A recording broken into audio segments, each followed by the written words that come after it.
Boa tarde, bem-vindos à segunda sessão de um conjunto de sessões coordenadas pelos ramos da Sociedade Teosófica de Portugal, sendo que a primeira sessão aconteceu há 8 dias atrás, no dia 30 de abril.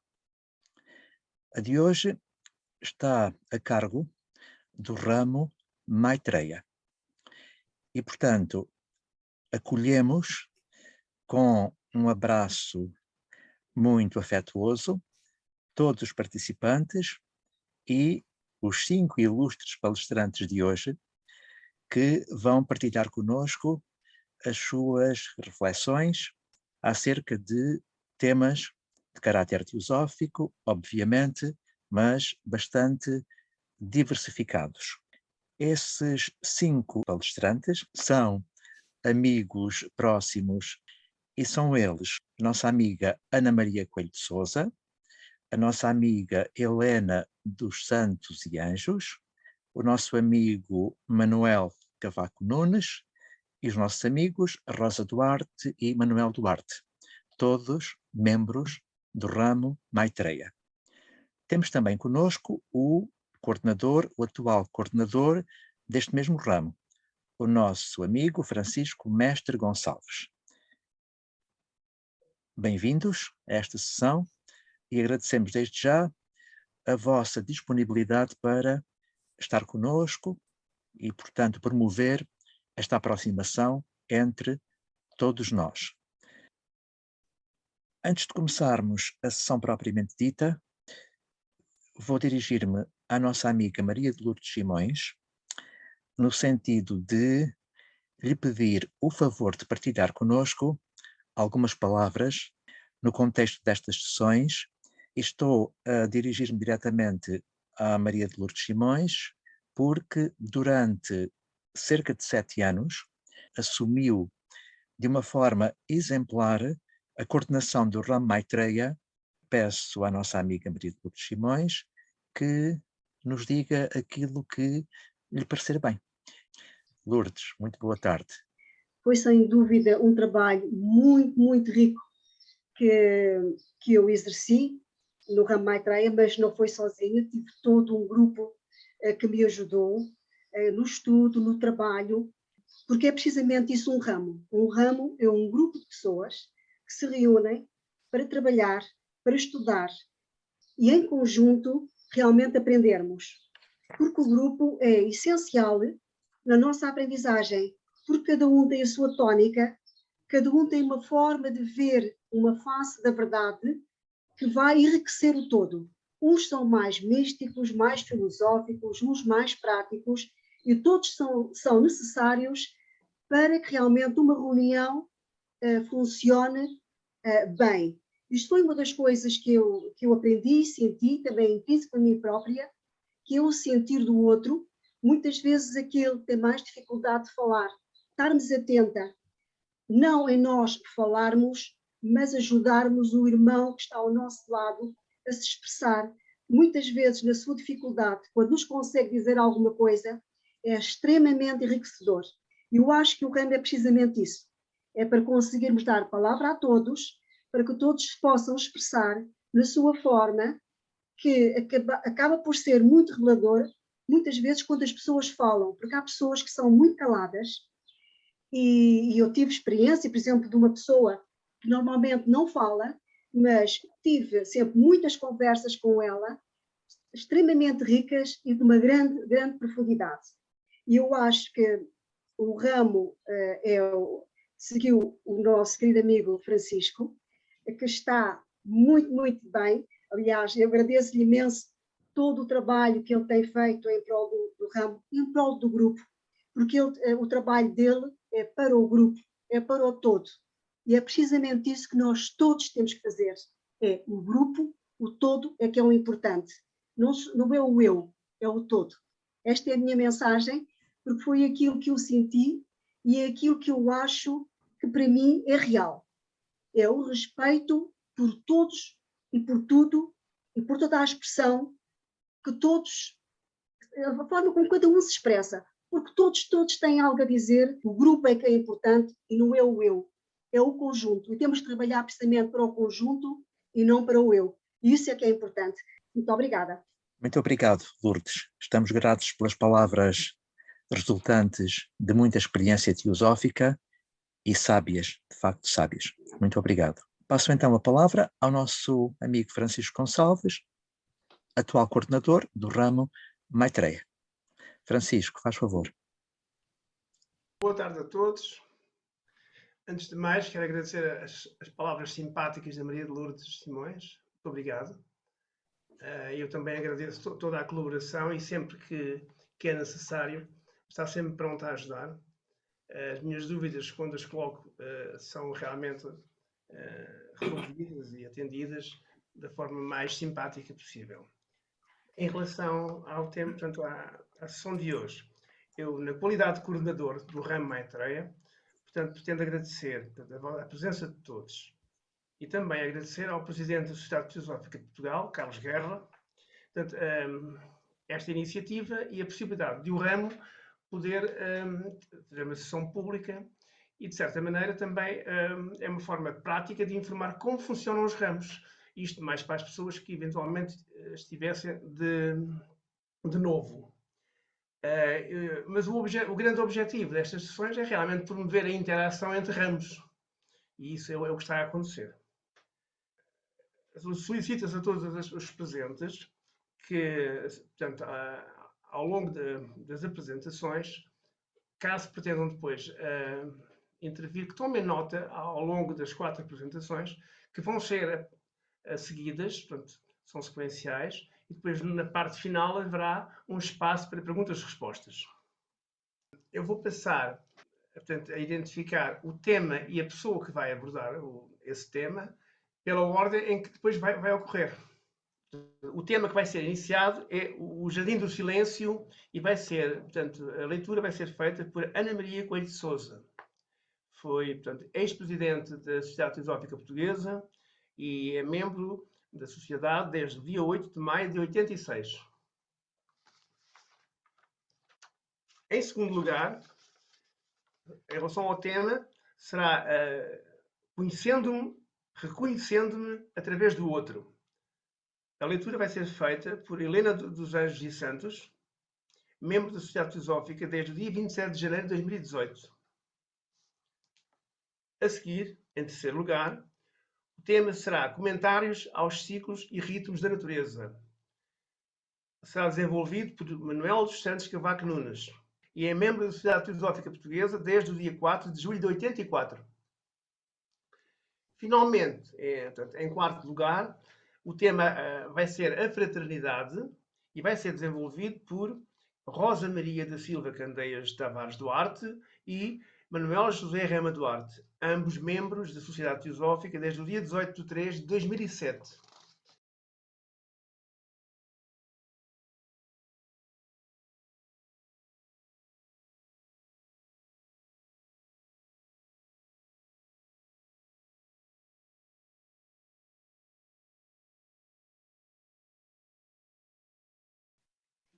Então, boa tarde, amigos e companheiros, nesta tarde maravilhosa, com este sol criador. Começo com uma citação de Erling Katja, que é a seguinte: quanto mais silencioso eu ficava, mais ouvia. Conta-se a história verdadeira de que um erudito foi convidado para falar sobre o silêncio. Entrou na sala, sentou-se, mirou a assistência e ficou calado. Gerou-se um mal-estar palpável entre a assistência. As pessoas mexiam-se nas cadeiras, tossiam, não sabiam que atitude tomar. Assim se passou mais de meia hora, até que o orador se levantou e disse: meus senhores, acabastes de ouvir falar sobre o silêncio. Quando o orador se levantou, já reinava absoluto silêncio na sala. Quer isto dizer que a maior parte de nós não está preparada para ouvir o silêncio, que não estamos atentos à beleza do silêncio. Para além de que o poder do silêncio é colossal, é avassalador, e nem todos estamos preparados para o seu embate, para o conseguirmos suportar. Dito isto, pode parecer um grande atrevimento ouvir falar do silêncio. Haverá então palavras mais belas do que o silêncio? Talvez aquelas que não são expressas pela voz, naquele olhar cheio de amor, de ternura e compreensão, no abraço apertado que diz: estou aqui ao teu lado, estou aqui para ti, ou naqueles momentos de vivência espiritual e do sagrado, naquele arrobo da alma até o divino, de que nos falam os místicos. São gestos ou momentos sublimes de silêncio, compartilhado ou não. São momentos de comunhão, e neste silêncio de comunhão, qualquer palavra está a mais. O silêncio é uma qualidade da presença. Em momentos de quietude, em momentos de proximidade com a natureza, em períodos em que o nosso estilo de vida se torna mais lento, com isolamento ou semi-isolamento, ou em tempos de crise, podemos notar uma presença no centro de nós. Com o tempo, também reconhecemos que essa presença está para além de nós. É transcendente e, como tal, nunca conseguimos agarrá-la por inteiro. À medida que vamos crescendo nesta caminhada, desenvolvemos a disciplina do silêncio para aprofundarmos esta relação íntima com o transcendente. Há quem lhe chame Deus, o divino, o eu superior ou outros nomes. Essa presença fala-nos em silêncio e os contemplativos desenvolvem a disciplina do silêncio para crescerem na atenção consciente da divina presença interior. No silêncio crescente da contemplação são recordados os nossos erros passados, as nossas fraquezas e oportunidades perdidas para amar, para servir, as mágoas e feridas emocionais que todos temos. Talvez as coisas não tenham corrido na vida como desejávamos. Outros feriram-nos e infligiram-nos feridas emocionais. As muitas injustiças da vida deixam a sua marca. Temos de lidar com estas recordações e feridas e pedir ajuda superior para que elas sejam curadas, para podermos prosseguir com as nossas vidas. Não têm de ser um fardo durante o tempo que nos resta. Para aprofundar esta disciplina do silêncio e avançarmos na nossa caminhada interior, é útil socorrer a natureza. Os místicos das várias tradições salientam a importância do silêncio e encorajam-nos a estarmos em quietude e perseverarmos nesta viagem interior. Quando estamos na quietude, não temos de nos justificar, pedir desculpa ou impressionar os outros. Pelo contrário, na quietude encontraremos a realidade na qual temos o nosso ser. O silêncio enquanto som. Krishnamurti, filósofo, perguntava, e passo a citar: alguma vez escutamos o silêncio? Se fazemos esta pergunta, então é porque o silêncio não está separado do som. Ambos vão juntos. Mas não percebemos isto, porque não sabemos escutar o som. O universo está cheio de som, a terra está cheia de som, e nós procuramos o silêncio. Meditamos para encontrar alguma paz e algum silêncio. Mas se compreendêssemos o som, veríamos que no próprio escutar do som há silêncio. Se não houvesse silêncio, não haveria som. Fim de citação. O silêncio é, provavelmente, o mais elevado refinamento do som. Aceitamos passivamente o ruído como um modo de vida. Para muitos, ele abafa, muito convenientemente, o clamor interior que afeta e confunde o nosso pensar. Na luz no Caminho, de Mabel Collins, pode ler-se. Passo a citar. Procura pela flor que desabrocha durante o silêncio que se segue à tormenta, não antes. E no silêncio profundo ocorrerá um misterioso acontecimento que comprovará que o caminho foi encontrado. É uma voz que fala onde não há ninguém para falar. Uma outra citação. Quando orares, não faças como os hipócritas, mas entra no teu quarto interior e, fechada a porta, reza em segredo ao teu Pai. Mateus 6, 5, 6. Outra citação. Quando houver cessado de ouvir os muitos, poderá discernir o som interior que mata o exterior, a voz que tudo enche, a voz do teu mestre, da voz do silêncio, de Helena Blavatsky. Uma última citação. Quando todas as coisas repousavam num profundo silêncio, descia sobre mim, do mais alto do trono real, uma palavra secreta. Meister Eckhart, grande místico cristão. Todos os dias, logo que abrimos os olhos, o nosso mental desperta. Os nossos sentidos orientam-no para as coisas deste mundo e monopolizam-no. Estamos continuamente distraídos com aquilo que vemos, ouvimos e tocamos. Todas estas coisas mobilizam a integridade da nossa atenção. Os pensamentos aparecem, encadeiam-se, pressionam-se, empurram-se no mental. Esquecemos quem somos, esquecemos muito simplesmente de ser, absorvidos no parecer. A fim de parecer ainda melhor, misturamos a nossa voz à cacofonia geral. Falamos excessivamente e de coisas insignificantes.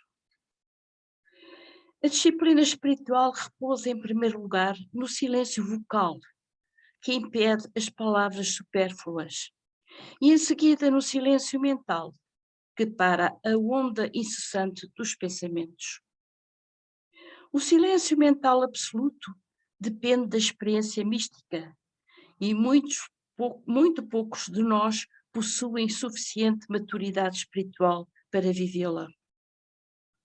O nosso espírito deve concentrar-se no interior, em direção ao centro, que é a fonte do nosso ser. A partir de então, todas as coisas, tanto interiores como exteriores, são percebidas num silêncio cada vez mais profundo. Segundo os místicos, quando atingimos esse estado, torna-se possível sentir a presença divina, como se descesse sobre nós de um trono real, revelando-nos uma palavra justa, até aí ignorada. O silêncio interior faz-nos entrar na presença íntima do divino. Pelo menos poderá ser esta a sensação. Para concluir, direi que os grandes sábios têm afirmado este estado de silêncio, enquanto se está também empenhado em atividade exterior. Uma possibilidade que está para além da nossa compreensão vulgar. É dito que o silêncio de um homem santo é muito mais valioso do que muitas palestras. Houve um santo e sábio no sul da Índia, nosso contemporâneo, chamado Ramana Maharshi, que ilustra este facto. Eram muitos os que chegavam até ele com dúvidas que queriam ver esclarecidas e dificuldades a resolver. Sentados a seu lado, em silêncio, este mesmo silêncio esclarecia as dúvidas e questões e as dificuldades viam-se dissolvidas. É este o poder do silêncio do sábio, daquele que vive na verdade, e assim a verdade e a luz são automaticamente partilhadas.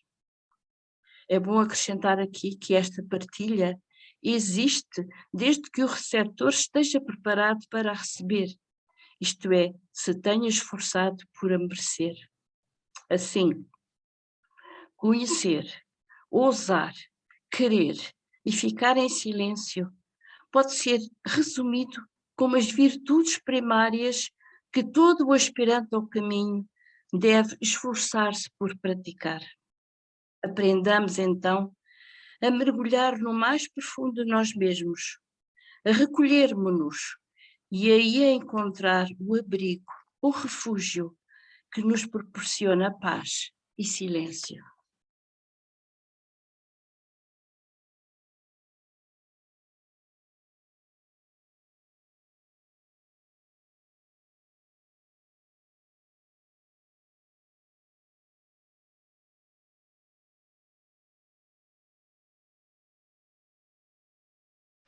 Conhecendo-me e reconhecendo-me através do outro, eu vou usar aqui o pensamento de Sócrates, da Helena Blavatsky, do Krishnamurti, Joana de Ângelis e Jung.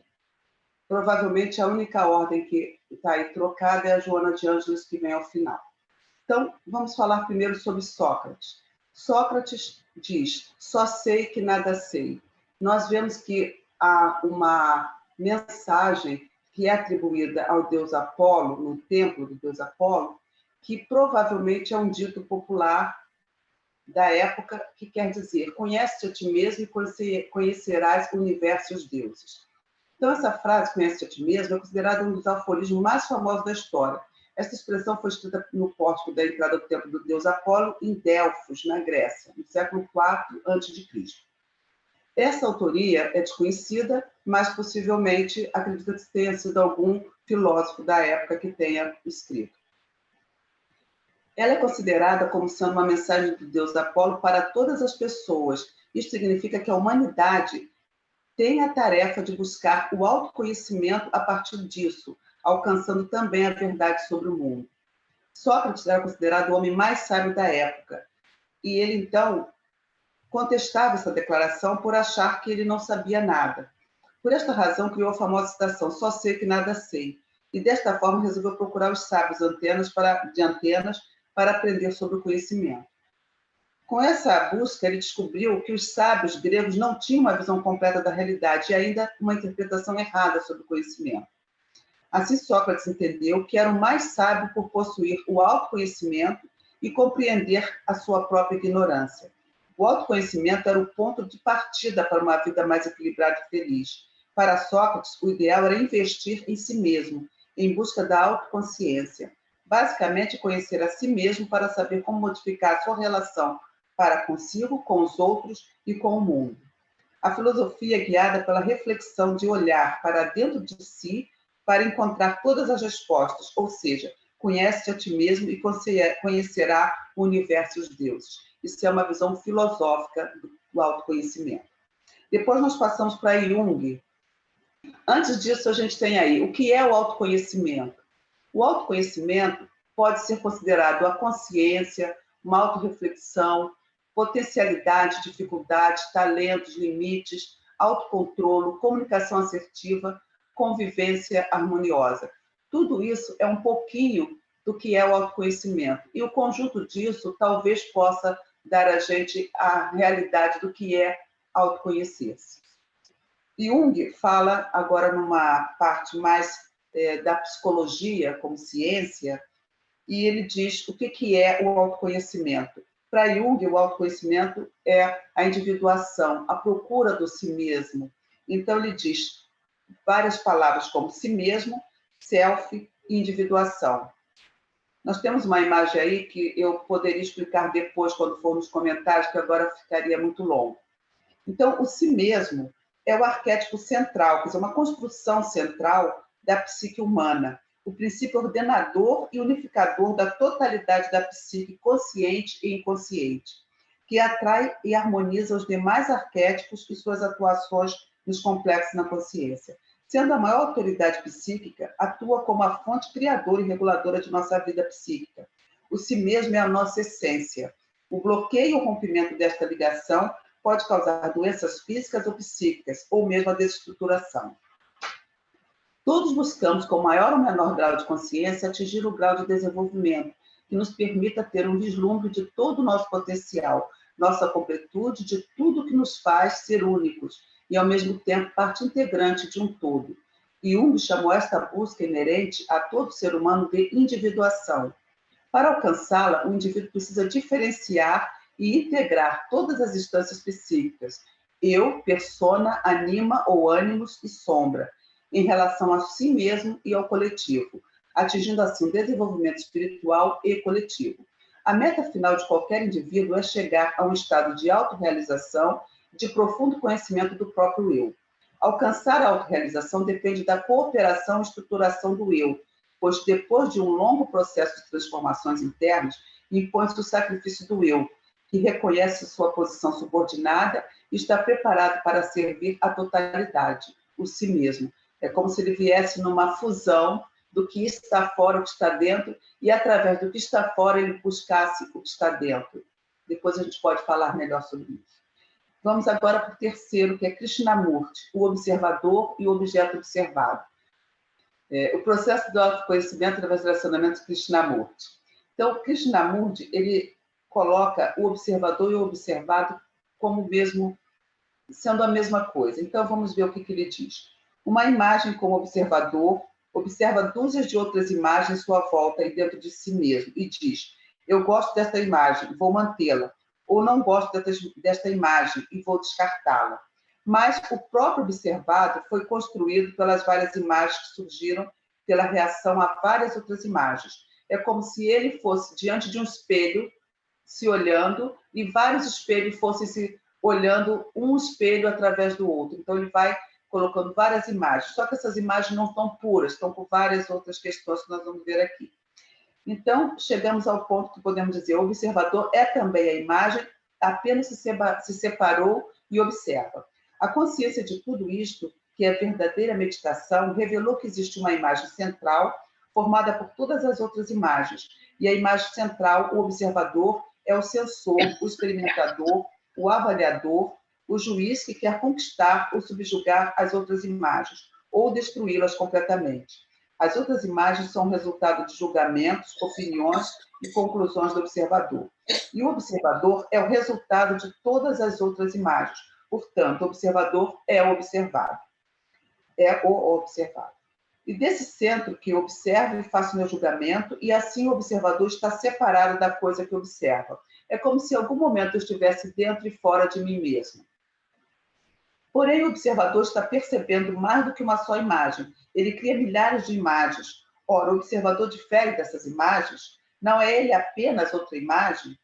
Está sempre a acrescentar ou a subtrair alguma coisa do que ele próprio é. Ele é uma coisa viva a todas as horas, ocupado em pensar, comparar, julgar, modificar, mudar, em virtude de pressões do exterior e do interior.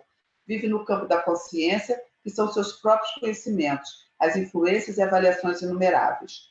Esse percebimento de que o observador é a coisa observada não é um processo de identificação com coisa observada. Identificar-nos com uma dada coisa é relativamente fácil. A maioria de nós se identifica com alguma coisa, com a família, o marido, a esposa, a nação, e essa identificação leva a grandes aflições e grandes guerras. Mas quando o observador percebe que a coisa em relação ao qual está agindo é ele próprio, não há, então, conflito. Conflito entre ele e a imagem. Ele é a própria imagem. Pois que pode ele fazer? Se uma coisa é vós, e que podeis fazer? Não podeis revoltar-vos contra ela, ou fugir dela, ou mesmo aceitá-la. Ela existe, assim toda ação resultante da reação de gostar e não gostar cessa. É como se a gente conseguisse fundir numa coisa só. Quem é o observador? Para observar, não deve haver condenação, nem justificação, nem aceitação. Então, começo a aprender. Aprender a não acumulação. Aprender não é acumulação. Então, eu observo. Observo para ver o que sou, não o que eu gostaria de ser, porém o que sou realmente. Que se entende por mudança? Para responder a esta pergunta, é necessário examinar a questão do observador e a coisa observada. Sendo observador, não só a percepção visual, mas também o que está atrás dela. Memória, pensamento, idiosincrasias, preconceitos. Quem é a entidade que está vivendo com medo? Quem é a entidade que está vivendo com o medo, seguindo-o, observando-o? Quem é o observador e que está ele a observar? Quem é observador? Que é quem está vivendo a observar e a tomar nota de todos os movimentos das diferentes formas. O observador é a coisa observada. O observador é o sensor que não deseja o medo. O observador é o conjunto de todas as suas experiências relativas ao medo. E assim, o observador está separado da coisa a que chama medo. Há espaço entre ambos. Está perpetuamente tentando dominá-lo. O observador é o observado. Uma imagem como observador observa dúzias de outras imagens em sua volta e dentro de si mesmo e diz: eu gosto desta imagem, vou mantê-la, ou não gosto desta imagem, não, então vou descartá-la. Mas o próprio observado foi construído pelas várias imagens. Ok? Então, quando a gente vê aí nesse quadro, aqui apresenta, né, uma pessoa desenhando ela própria, mas através de uma imagem que ela vê fora de si. Então, essa é a construção do eu. E aqui nós estamos vendo várias pessoas que estão a se observar. E, no fundo, quando a gente observa o outro, a gente também está a se observar. Então, as condições necessárias para alcançar o autoconhecimento, conforme Blavatsky. Então, ela mostra ali, né, quer dizer, uma imagem que não é da Blavatsky, claro, mas que eu coloco para ilustrar, é quando você retira o próprio rosto e olha para o seu próprio rosto, como se você pudesse sair de si para olhar para si, o que não é muito diferente do que é colocado pelo Krishnamurti. Então, o que é preciso fazer, então, para alcançar o verdadeiro autoconhecimento? A primeira condição para obter o autoconhecimento é nos tornarmos profundamente conscientes da nossa ignorância, tal como falou também lá em cima o Sócrates, né?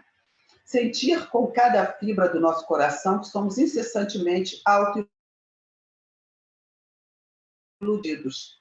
O segundo requisito é a convicção ainda mais profunda de que tal conhecimento, um conhecimento seguro, intuitivo, pode ser obtido pelo esforço. O terceiro e mais importante é uma determinação indômita de obter e enfrentar esse conhecimento. O autoconhecimento desse tipo não pode ser alcançado através do que normalmente se chama de autoanálise.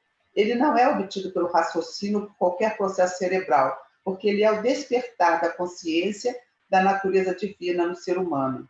Obter esse conhecimento é uma realização maior do que ter domínio sobre os elementos da natureza ou conhecer o futuro. Como se pode desenvolver a verdadeira intuição? Em primeiro lugar, exercitando-a. E, em segundo lugar, não a usando para propósitos meramente pessoais.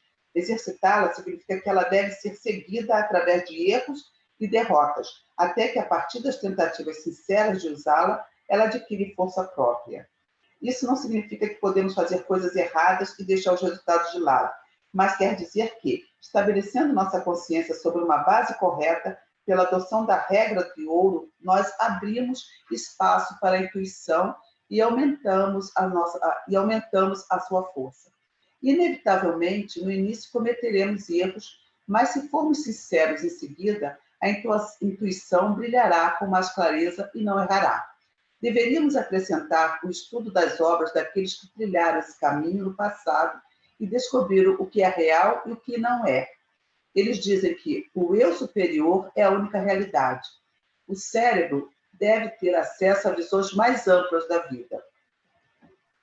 A primeira condição necessária para obter o autoconhecimento é tornar-se profundamente consciente da ignorância, sentir com cada fibra do seu coração que se é incessantemente autoiludido. O segundo requisito é uma convicção ainda mais profunda de que tal conhecimento, um conhecimento intuitivo e seguro, pode ser obtido por esforço próprio. A terceira condição, a mais importante, é uma determinação indômita de obter e enfrentar aquele conhecimento. Este tipo de autoconhecimento é inatingível pelo que as pessoas normalmente chamam de autoanálise. Ele não pode ser alcançado pelo raciocínio ou por qualquer processo cerebral, porque ele é o despertar consciente da natureza divina do homem. Ser consciente, Joana de Ângeles. Então, esmagado por conflitos que não emanam da intensidade, o homem moderno procura mecanismos escapistas em vãs tentativas de driblar as aflições, transferindo-se para os setores do êxito exterior, do aplauso e da admiração social, embora os sentimentos permaneçam agrilhoados e ferreteados pela angústia e pela insatisfação. Condicionado para a conquista das coisas na concepção da meta planificadora, o indivíduo procura soterrar os conflitos sobre as preocupações contínuas, mantendo-os, no entanto, vivos e pulsantes, até quando resumam e sobrepõem-se a todos os disfarces, desencadeando novos sofrimentos e perturbações devastadoras. O homem pode e deve ser considerado como sendo sua própria mente, aquilo que cultiva no campo íntimo ou que propele com insistência a realizações, constitui a sua essência e legitimidade, que devem ser estudadas pacientemente, a fim de poder enfrentar os paradoxos existenciais. Parecer e ser, as inquietações e tendências que o comandam, estabelecendo os paradigmas corretos para a jornada, liberado dos choques interiores em relação ao comportamento externo. Ignorar uma situação não significa eliminá-la ou superá-la. Tal postura permite que os seus fatores constitutivos cresçam e se desenvolvam até o momento em que se tornem sustentáveis.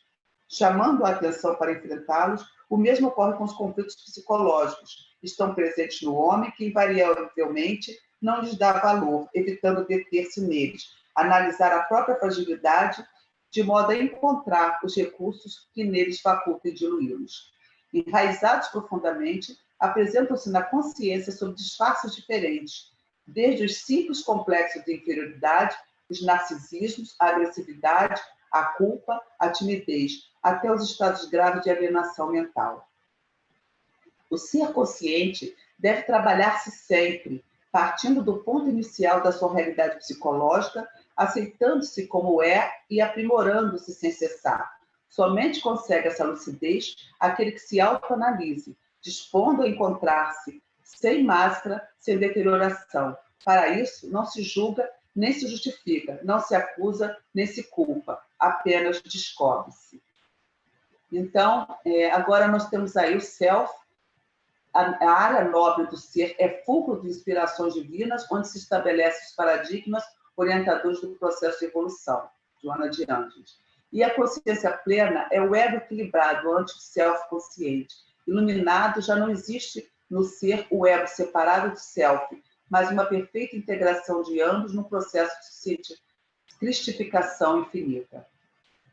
Então, para pensar, por que existo? Por que conhecendo-me conhecerei o universo e os deuses? Relacionando-me comprova a minha existência? Ser é estar relacionado com o quê ou com quem? Somos todos um? Eu agora vou dizer que não está escrito, mas é uma frase do Krishnamurti. Sem relacionamento não há existência. Ser é estar relacionado. E finalizando com a nossa ilustre Helena Blavatsky, o motivo certo para a busca do autoconhecimento é aquele que pertence ao conhecimento e não ao eu. O autoconhecimento merece ser procurado em virtude de ser conhecimento e não em virtude de pertencer ao eu. O principal requisito para adquirir o eu, para adquirir o autoconhecimento, é um amor puro. Buscar o conhecimento por puro amor, e o autoconhecimento finalmente coroará o esforço. Helena Blavatsky.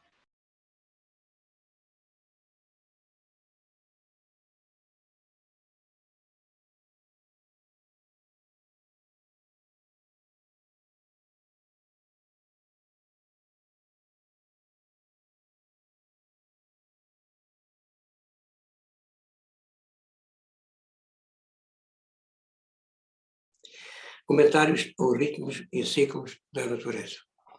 A lei dos ciclos, ritmos ou reencarnação é a quinta das 7 leis ou princípios herméticos de Hermes Trismegisto, que prescreve o seguinte: tudo tem o seu fluxo e refluxo, tudo tem as suas marés, tudo sobe e desce, tudo se manifesta por oscilações compensadas, a medida do movimento à direita e a medida do movimento à esquerda, o ritmo é a compensação camaleão. Por acreditarmos que a vida mundana é real e que temos uma existência separada, percorremos um interminável ciclo de nascimentos e mortes, samsara em sânscrito, a perseguir uma coisa após outra, para nos sentirmos seguros e felizes. E só conseguimos acumular infelicidade e causas de mais infelicidade. Isto é o karma. Dentro de uma mesma reencarnação, Os diferentes ciclos da nossa vida trazem momentos periódicos de renascimento. Estamos sempre a morrer e a renascer. Em A Voz do Silêncio, de Helena Blavatsky, vemos que a lei do karma funciona através de ciclos alternados de esterilização e recolhimento. A existência humana é feita de ciclos que fluem durante ciclos, dentro de ciclos, e estes são parte de ciclos maiores até ao infinito. Para que a evolução se processe, a vida manifesta-se através de ciclos. Esta é a teoria do renascimento ou reencarnação, a demonstração da lei da periodicidade. Neste princípio de ritmo encontraremos a verdade que nos diz que tudo está em movimento. A realidade compõe-se de opostos. E os opostos movimentam-se em círculos. A grande roda da vida está sempre fazendo um círculo. As coisas recuam e avançam, de um lado para o outro. Um fluxo e um refluxo. Um movimento para a frente e outro para trás. Para cima e para baixo. Como um grande pêndulo entre dois polos que existem conforme o princípio da polaridade.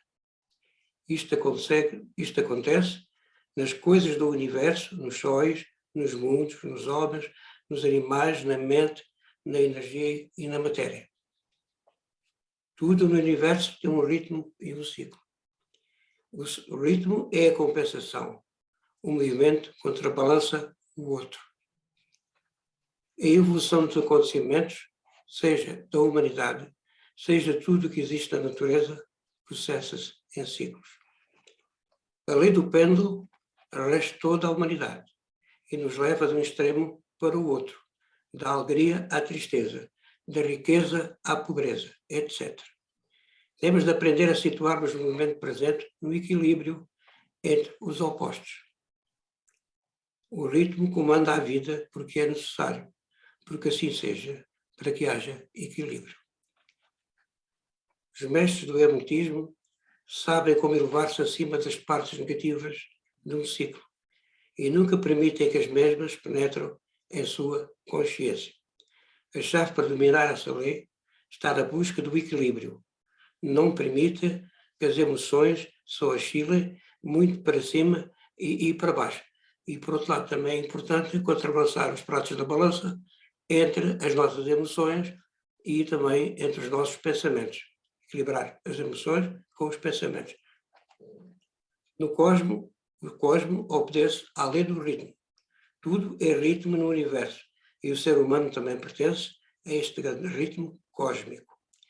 De maneira evidente ou imperceptível, cada uma das suas funções biológicas, as suas funções psíquicas são regidas pelas leis dos ritmos e, consoante a sua maneira de viver, os seus pensamentos, os seus sentimentos, os seus atos, o ser humano entra mais ou menos na harmonia com o ritmo universal.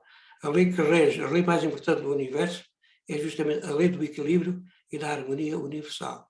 Isto é dito na doutrina secreta.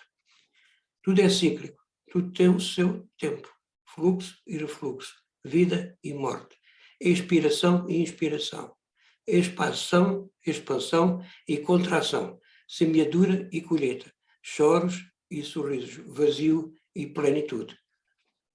Contudo, toda a vida é una. O conhecimento das leis dos ciclos indicará quando é adequado fazer esforços intensos e quando cabe descansar, e quando se pode usar corretamente o princípio da moderação. Quer seja no plano físico, no plano psíquico ou no plano espiritual, cada movimento feito num sentido deve ser compensado por um movimento em sentido oposto. Nós sabemos que todo o universo é dual, existe a polaridade, espírito e matéria. O ritmo é a compensação. Os ritmos compensam os desvios da harmonia. Descobri que o equilíbrio está no centro de todos os movimentos pendulares. De um modo ou do outro, todos os fatores se equilibram e se compensam. O universo é dinâmico, é formado por movimento e repouso. O aparecimento e o desaparecimento dos mundos são como o fluxo e o fluxo periódico das marés. Esta segunda asserção da doutrina secreta é a absoluta universalidade desta lei da periodicidade, do fluxo e do refluxo, da maré ascente e vazante, que a ciência física tem observado e registado em todos os domínios da natureza, a alternância como os dias e a noite, vida e a forma, dia e noite, sono e vigília, são um facto tão comum, tão perfeitamente universal e sem exceção, que é fácil compreender porque aí divisamos uma das leis fundamentais do universo. Fluxo, refluxo, ritmos, ciclos. Tudo tem fluxo e refluxo. Tu tens as suas marés, tudo sobe e desce, o ritmo é a compensação. Toda a noite as estrelas circulam pelo firmamento, ao redor da Terra. Cada batida, o coração alternadamente se contrai e se amplia em ritmo incessante. A água eleva-se em forma de vapor e forma as nuvens e retorna para a Terra em forma de chuva. As sementes passam a ser brotos. As flores transformam-se em frutos. E os frutos dão origem às sementes. Todos estes revelam o grande princípio da ciclicidade. Agora iríamos resumir as 3 proposições fundamentais da teosofia ou da doutrina secreta, como queiram, de uma forma muito simples. Primeira proposição, o infinito. Segunda, movimento cíclico. Terceira, assim como acontece em cima, acontece em baixo. É a terceira que nos diz que a nossa alma é um reflexo da alma universal. Os ciclos são tão universais na natureza que a lei da periodicidade é a segunda das 3 proposições fundamentais contidas na doutrina secreta, como foi atrás mencionado, sendo a primeira a doutrina do uno transcendente. H.P. Blavatsky explica que os ciclos que vemos em toda a parte na natureza e em nós mesmos são expressos desta lei básica, que ela menciona como uma das leis absolutamente fundamentais do universo. Citamos: cada ciclo de 24 horas é uma aula que a vida oferece. O ser humano demonstra ter bom discernimento quando não esquece disso. Todo indivíduo sábio é grato e aproveita as oportunidades que o rodeiam para se melhorar a si próprio. HPB. O fundamento metafísico dos ciclos é a interação entre os polos do espírito e da matéria. O protótipo de todos os ciclos maiores é a inspiração e a expiração dos universos a partir do Uno. A teosofia descreve os ciclos como ascendentes e recorrentes, quer dizer, a descer a um nível mais alto, resolvendo não ao redor de um círculo interminável e sem destino, mas representando uma espiral de crescimento. Quer dizer, tudo evolui numa espiral sempre para o alto e cada vez mais pequenina até que termina num pontozinho lá no alto. Esse pontozinho somos nós. Esta como o ato de caminhar com uma série de quedas e recuperações. Assim, a ascensão e a queda, a criação e a destruição são fases naturais da ordem cíclica. Vamos agora o que acontece na Ucrânia, que começou um ciclo de destruição. Depois, mais tarde, irá acontecer um ciclo de recuperação, reconstrução, numa nota mais elevada da espiral. Podemos ver isto todos os anos no ciclo das estações, quando o recolhimento da vida e a aparente morte no inverno são seguidas por uma corrente nova vida na primavera. As rodas grandes e pequenas dos ciclos da vida universal encaixam umas nas outras. Rodas grandes, ciclos, encaixam uns nos outros. Assim se dá a relação entre o microcosmos e o macrocosmos. São 2 ciclos, um menor, pequenino, e outro muito grande, mas há uma relação entre eles, entre microcosmos e macrocosmos. Helena Blavatsky torna claro ao ponto de dizer, citamos, os ciclos da matéria são sucedidos por ciclos de espiritualidade e por uma mente plenamente desenvolvida.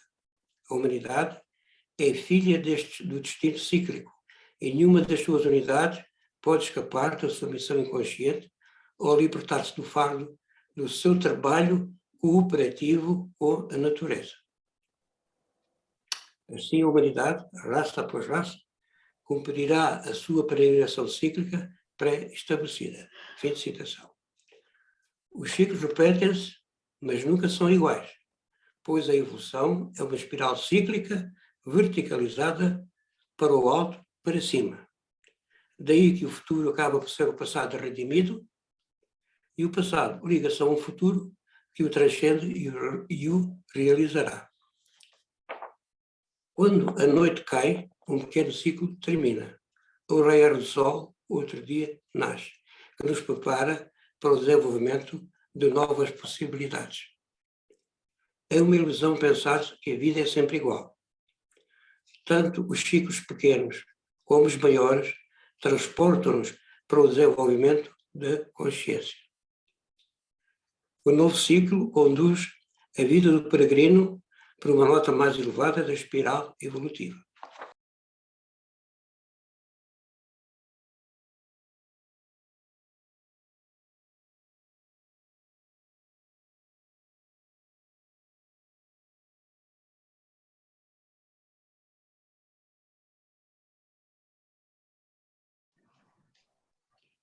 Boa tarde a todos. Quer dizer, Boa tarde. As ideias que queremos aqui partilhar com vocês nestes breves minutos, pensámo-las a propósito da fraternidade. Foi esse o tema que voluntariamente nós os dois escolhemos. O primeiro objetivo da sociedade teosófica tem a ver, como muitos de nós sabemos, com a fraternidade. A aceitação deste primeiro objetivo como condição essencial para ser membro da sociedade significa o quê? Compreender a fraternidade como capacidade intrínseca à participação no mundo que queremos melhor. A importância da fraternidade não se circunscreve a determinadas culturas ou a certos pensamentos. A fraternidade é um valor universal que todo o ser consciente sabe que é preciso abraçar para responder ao apelo do seu eu interior sensível, como ser gregário que todos nós somos. O significado de fraterno é ser-se irmão, independentemente da consanguinidade, como sabemos, ou seja, é ser igual ao outro e tratá-lo como tal. Uma relação fraterna reconhece o quê? A semelhança, a familiaridade, a paridade, a vontade de partilhar com o outro, a interajuda. Estamos todos ligados. Somos indivíduos, não há dúvida, e a consciência do eu e do outro, nessa sua relação, é a fonte da fraternidade. A fraternidade fortalece na reciprocidade, ainda que não seja condição única. Podemos ser fraternos mesmo com quem não nos acolhe como irmãos no seu sentimento e na sua ação, que implica uma condição moral e espiritual superiores. Ao longo da história da humanidade, alguns têm sido os expoentes da fraternidade. Jesus Cristo, Francisco de Assis, Padre António Vieira e grupos e organizações como os Médicos Sem Fronteiras e outros. Apesar da lenta evolução humana, à fraternidade se deve muito a crescente consciência da humanidade, quer no respeito que se vai desenvolvendo pela natureza e pela biodiversidade, quer pela observação do universo, procurando conhecê-lo melhor. Todos conhecemos histórias lindíssimas de exemplos de fraternidade, de bombeiros, de peregrinos, de técnicos de saúde, assistentes sociais, tantos salvamentos, adoções, acolhimentos, recuperações, encorajamentos. E outras que parecem o seu oposto, como têm sido os confrontos fronteiriços, religiosos, étnicos, sociais, políticos, económicos, ideológicos, quer na Síria, na Europa e em muitos outros pontos do mundo. A fraternidade é, ela própria, irmã da bondade e da generosidade. Citando uma frase de Krishnamurti sobre a generosidade, que passo a citar: não pode haver meditação sem generosidade, sem bondade, que é estar livre de orgulho. Fim de citação.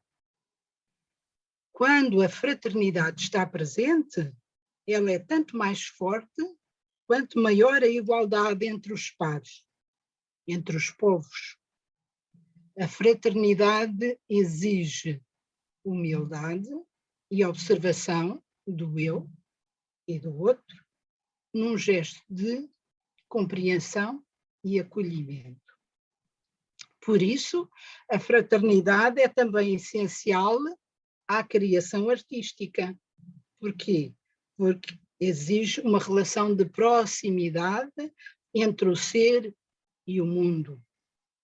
Tal como o amor, a fraternidade é um tema que é recorrente nas diferentes linguagens artísticas, que são uma inspiração do eu superior.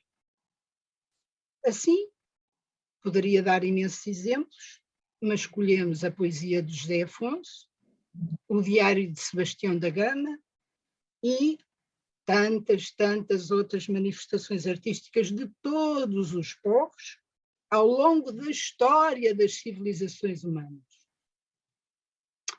E então, passamos a ler apenas 2 textos ilustrativos da fraternidade. Eu vou ler, então, uma página do Diário de Sebastião da Gama que se intitula Fraternidade. E ele diz: faço o possível por meter-me com os outros, mas não é uma aproximação tagarela, uma aproximação de fora. Quero é descobrir o coração dos que vão comigo, senti-lo bater.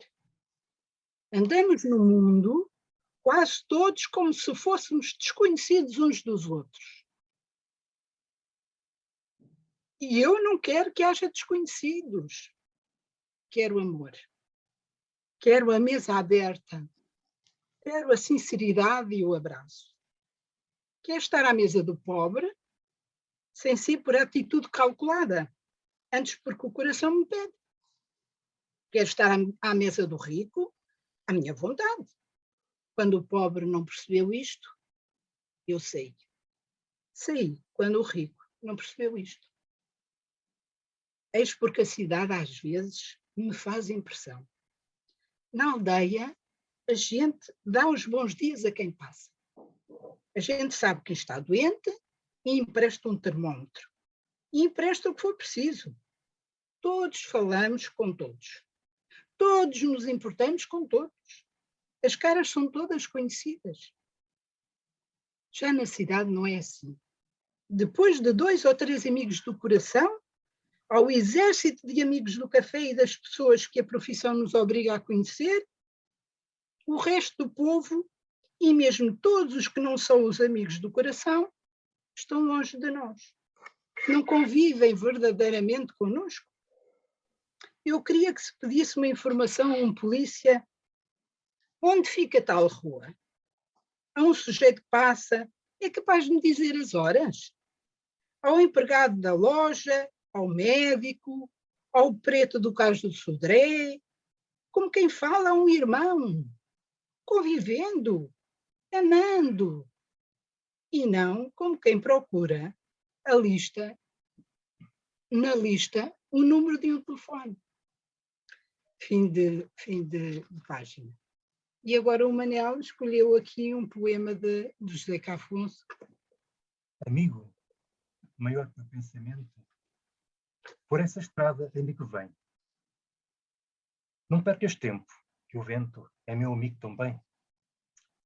em terras, em todas as fronteiras, seja bem-vindo quem vier por bem. Se alguém houver que não queira, tal contigo também. Aqueles que ficaram, em toda a parte todo o mundo tem, em sonhos me visitaram. Traz outro amigo também. E vamos terminar agradecendo, deste lado cá, com um gesto fraterno que decidimos ser um abraço.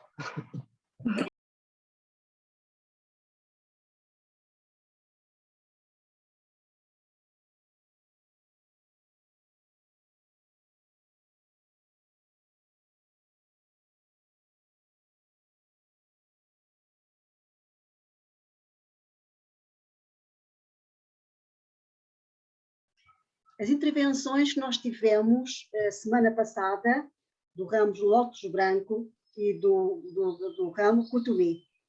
As intervenções do ramo Maitreya. É uma alegria que eu sinto que a sociedade teosófica está viva, porque às vezes ouvimos que a sociedade morreu, que está moribunda, e eu acho que as intervenções do outro sábado e estas intervenções, pelo menos, me enchem de grande alegria, porque estamos vivos e bem-vindos e a trabalhar. Eu acho que isso é muito importante para nós e agradeço a todos a intervenção que tiveram. Foi muito, muito bom.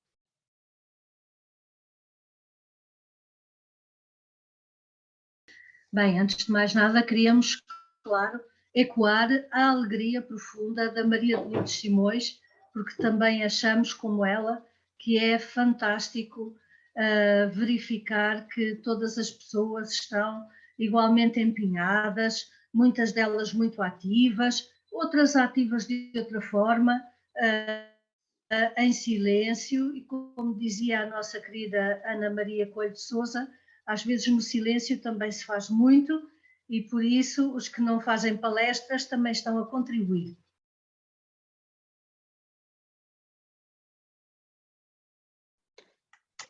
Estou com a alma cheia, gostei muito de vos ouvir, acho que a sessão foi muito boa, senti-me na presença de teósofos séniores, digamos assim, gente que sabe o que diz, gente que sabe o que fala e que tem o estudo e que tem a prática e que dá gosto de ouvir.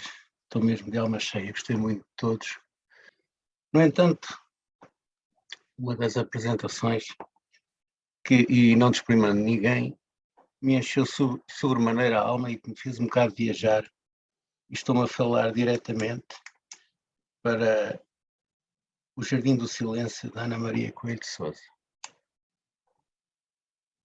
Eu, ao ouvi-la falar, minha amiga, devo-lhe dizer que viajei mesmo. Acho que é extraordinário, maravilhoso a forma como nos conseguiu dizer tudo o que disse. E estou-lhe a falar de coração aberto, porque digamos que foi uma forma extraordinária de começar esta sessão. Foi muito bonito. Claro, todos os outros que se seguiram também o fizeram e também gostei muito de ouvir, mas tocou-me especialmente. Meu profundo agradecimento. Só dizer mais uma palavrinha a quem falou antes também, a Maria de Lourdes Simões, porque eu também acho exatamente isso. O grupo, o todo, o respeito por todos na forma de ser e de estar, foi uma frase que me tocou. Muito obrigado. Posso dizer uma coisa ao José Luís? Primeiro agradecer, claro, as suas palavras e depois dizer-lhe que quando nós falamos a partir do coração, tudo é verdade. E tudo se encaixa. E tudo é tudo. E aquilo que me disse também, eu também senti o mesmo. Isto é, eu escrever e eu dizer, eu sentia que estava... Eu não vou dizer que estava no outro mundo, que isso é ridículo, mas havia qualquer coisa que estava para além de... E estou a dizer isto porque realmente eu senti-o. E percebi que o José Luís também o sentiu. E por isso dá-me uma alegria especial. Muito obrigada.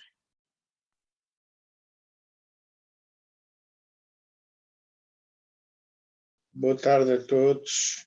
Eu, antes de mais, quero dar os parabéns e agradecer-vos terem-me proporcionado todos estes momentos, e designadamente esta tarde. Foi mais uma sessão que me fez feliz. Muito obrigado a todos.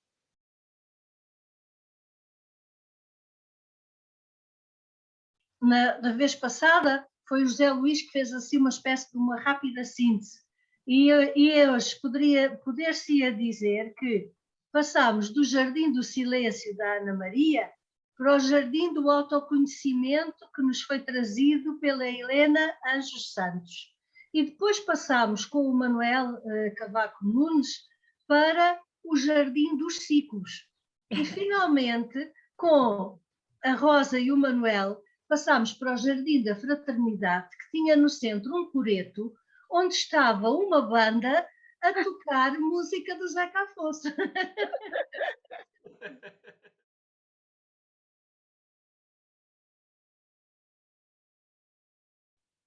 Eu gostaria de falar, eu fiquei muito preocupada com o tempo e não explorei muito essa parte. Mas quando eu gostaria agora só para talvez finalizar um pouquinho, que eu tentei, né, de uma forma, trazer a filosofia, a psicologia e a religião, e ao finalizar, né, como eu deveria ter seguido esta ordem, que na hora foi confuso para mim, estava no momento entre abril e maio, que agora espero acalmar-se, né, mas foi muito confuso preparar isso. Então, finalizando, justamente, a gente tem a filosofia, a psicologia e a religião, e a teosofia, que finaliza com Krishnamurti e a Helena Blavatsky, falando justamente sobre o que, na verdade, seria aquele segundo objetivo da teosofia, da sociedade teosófica, que é encorajar esse estudo comparado da religião, da filosofia e da ciência. Então, mais ou menos, eu tentei trazer o autoconhecimento nessas linhas, colocando a filosofia, a religião e a ciência, para depois colocar a teosofia como sendo essa síntese e, ao mesmo tempo, a ampliação do que é o autoconhecimento. E, justamente, conhecendo e me reconhecendo através do outro. A gente não consegue se conhecer sozinho. E é o outro que nos diz, muitas das vezes, o que nós somos. E, ao mesmo tempo, depois que nós vamos ao outro, precisamos retornar a nós mesmos. E daí a gente busca, né, essa questão de eu estar no outro, estar em mim, e aí eu me reconheço e passam a ter realmente um autoconhecimento.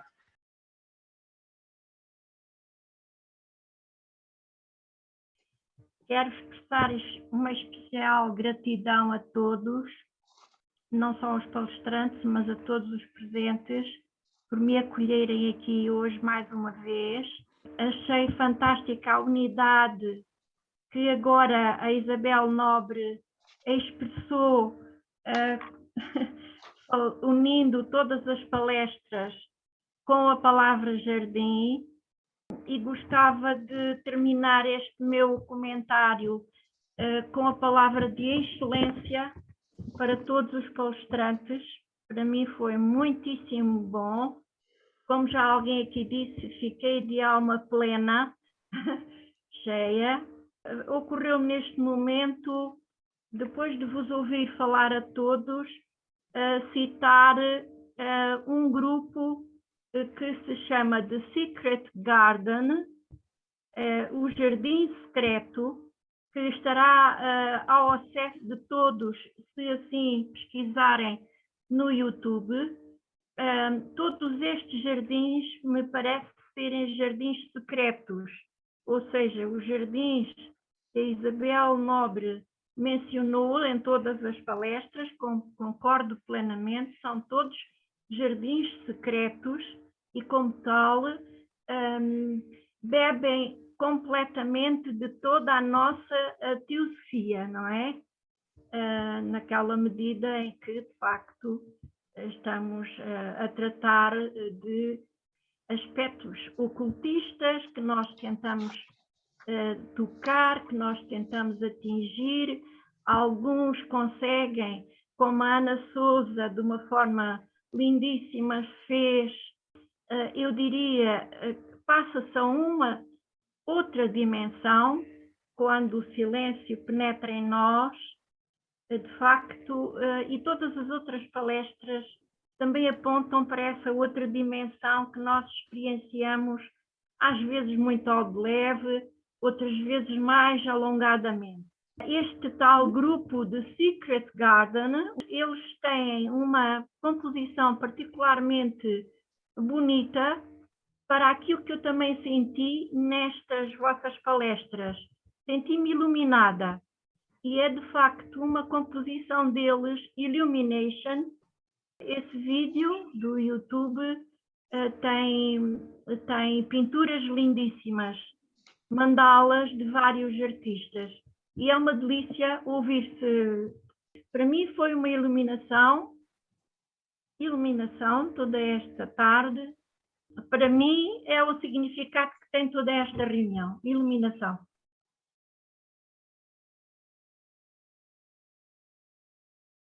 Ainda sobre o seguimento dos ciclos e dos ritmos. É um bocadinho de texto que eu tirei do Baren Worthan, que é da Sociedade Filosófica de Ponte de Loma. Ele chama-nos a nós centelhas da eternidade. Centelhas da eternidade. Então diz ele, explicou, de onde vem e para onde vai tudo. As ilimitadas centelhas da eternidade, ou mônadas, manifestam-se elas próprias ciclicamente em todas as áreas. É o interno respirar do aparecer e do desaparecer, atividade e descanso, nascer e morrer. O que morre é a personalidade, a mônada eterna. A peregrinação é obrigatória para cada alma, uma centelha da anterior, através do ciclo da encarnação ou necessidade. O ciclo da encarnação é um ciclo obrigatório, chama-se ciclo da doutrina secreta da necessidade, de acordo com a lei cíclica e kármica durante todo o período. Portanto, ele envolve aqui a lei cíclica e, ao mesmo tempo, a lei kármica. Depois, só para terminar, é uma coisinha muito pequenina e é talvez muito interessante. Eu gosto, por acaso, eu gostei muito.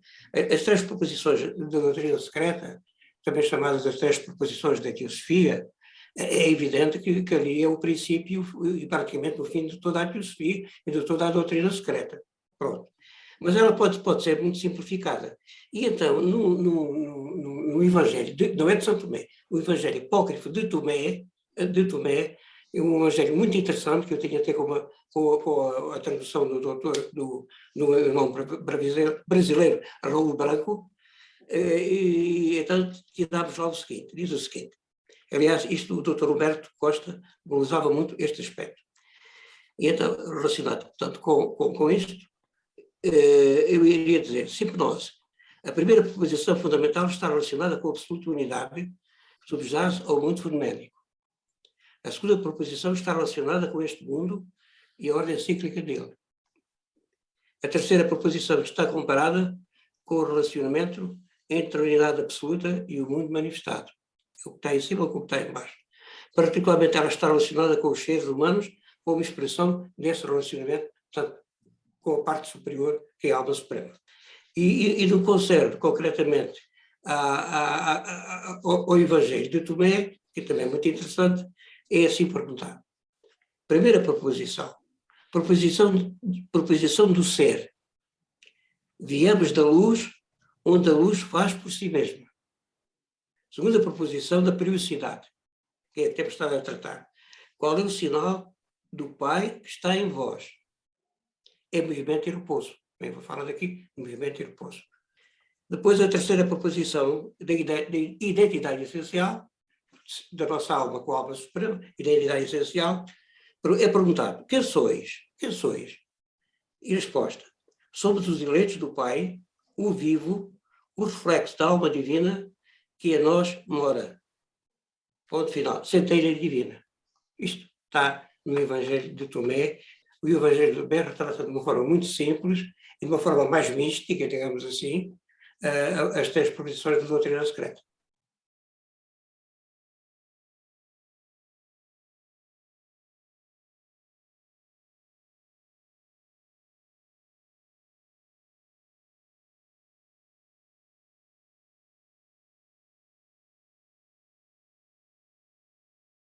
No silêncio, conhecendo-me interiormente, consciente da minha ignorância, ao ritmo e ciclos da natureza, caminhamos em espiral para uma cada vez maior consciência do divino, e este estado de consciência só é possível com a fraternidade e o amor. Portanto, isto é aqui um pouco...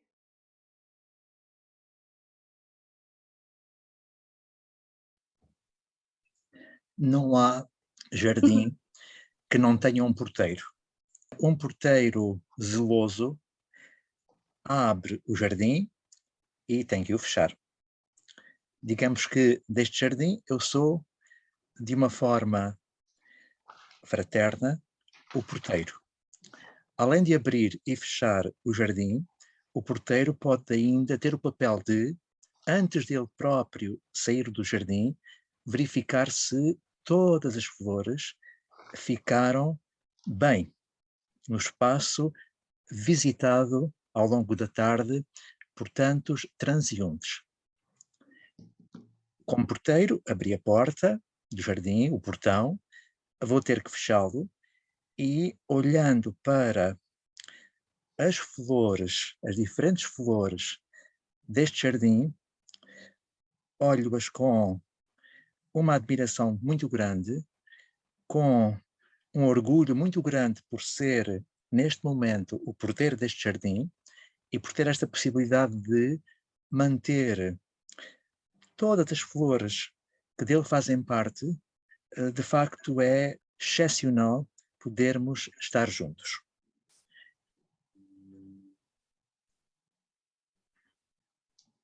Não há jardim que não nos ofereça um determinado perfume ou uma variedade enorme de perfumes. É o caso do nosso jardim. Mas a todos os perfumes há um de imensidão, de intocabilidade, por assim dizer, mas muito concreto, que é o perfume do afeto. O nosso jardim é um jardim cujo perfume é o perfume do afeto. Estamos gratos aos participantes, gratos aos palestrantes, gratos a Lourdes, gratos ao Francisco, porque, de facto, todos partilhamos deste perfume e todos temos o zelo de o manter verdadeiramente rico no seu odor. Eu chamaria ao nosso jardim o Jardim do Éden.